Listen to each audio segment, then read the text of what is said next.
જય હિન્દ સાથીઓ, તમારી સમક્ષ ફરી લઈને આવી ગયા છે અમૂલ ડેરીમાં બમ્પર ભરતી છે।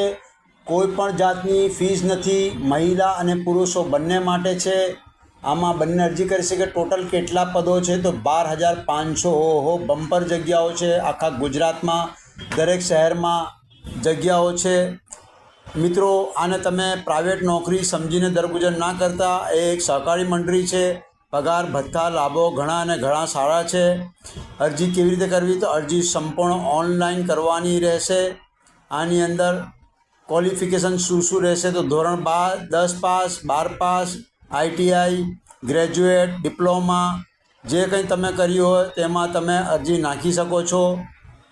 નંબર 1, આમાં કોઈ ફીસ નથી। 2, ઉંમર મર્યાદા 18થી 42 વર્ષ સુધી છે। સ્ત્રી પુરુષ બંને અરજી કરી શકે। કોઈ પણ લેખિત કે મૌખિક પરીક્ષા નહીં હોય। કદાચ મૌખિક પરીક્ષા ઇન્ટરવ્યૂ હોય, ફોર્મ ભરવાની કે સબમિશનની છેલ્લી તારીખ અત્યારે નક્કી નહીં થઈ, પણ ઓનલાઈન ચાલુ થઈ ગયું છે।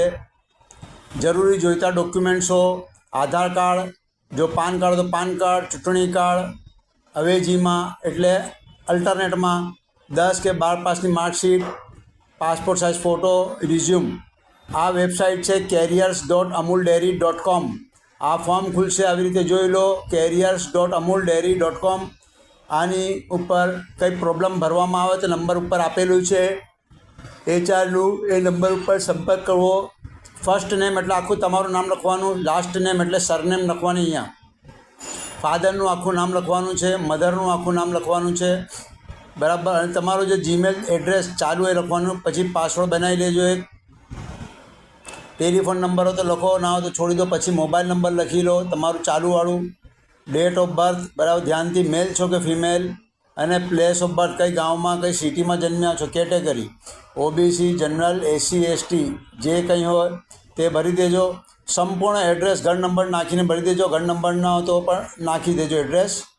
સિટી નાખજો, શહેર નાખજો, ગામ નાખજો, પિનકોડ, તાલુકો, ડિસ્ટ્રિક્ટ ખાસ નાખજો, કન્ટ્રી તો ઇન્ડિયા। નંબર 2 ઉપર જશો તો અહીંયા એજ્યુકેશન SSC પાસ નાખી દેજો। ITI કરેલી હોય તો ITI 12 પાસ, ડિપ્લોમા કરે તો પણ નાખી દેજો। અહીંયા એડ કરતા જજો, બાજુમાં ડિલીટ અને એડ, ભૂલ થાય ડિલીટ કરી દેજો, add. Next, total work experience 1 થી 2 વર્ષનો કોઈ જગ્યાએ અનુભવનું સર્ટિફિકેટ બનાવી લેજો, બતાવજો જ્યાં તમે શીખ્યા હો ત્યાં। રિલેટિવ વર્ક એક્સપિરિયન્સ એટલે આ અમૂલ ડેરી અથવા ડેરીના કામકાજ વિશે તમે કંઈક જગ્યાએ શીખ્યા તો પણ લખજો।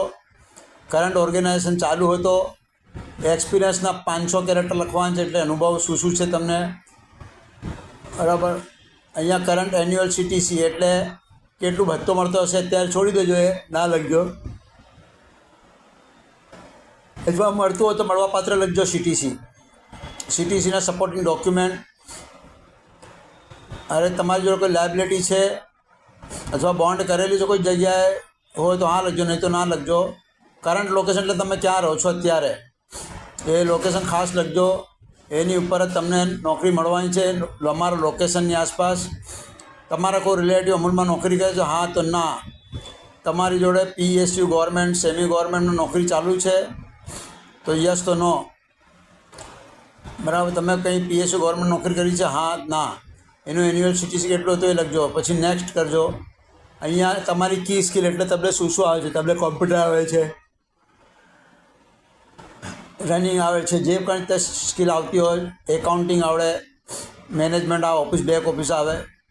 લેંગ્વેજ તો લેંગ્વેજ પહેલાં ગુજરાતી લખજો, પછી ઇંગ્લિશ, પછી હિન્દી, અથવા ગુજરાતી ઇંગ્લિશ હિન્દી, ઇંગ્લિશ હિન્દી ગુજરાતી તમે જે ફાવે લખો। અહીંયા રિઝ્યુમ આખું અપલોડ કરી દેજો, computer upload photo, passport size photo તમારે અપલોડ કરી દેજો। પછી સબમિટ કરશો, અહીંયા એન્ટર ફર્સ્ટ નેમ આવી જશે, પહેલાં આખું જ પહેલાં જેવું આવી જશે, બરાબર। તમારો એપ્લિકેશન નંબર જનરેટ થઈ જશે। એને કંઈ પ્રોબ્લેમ આવે તો HR બાદ તમે ડિપાર્ટમેન્ટને ફોન કરી શકો। Thank you very much. Please like, subscribe અને શેર કરજો મિત્રો। બહુ આભાર।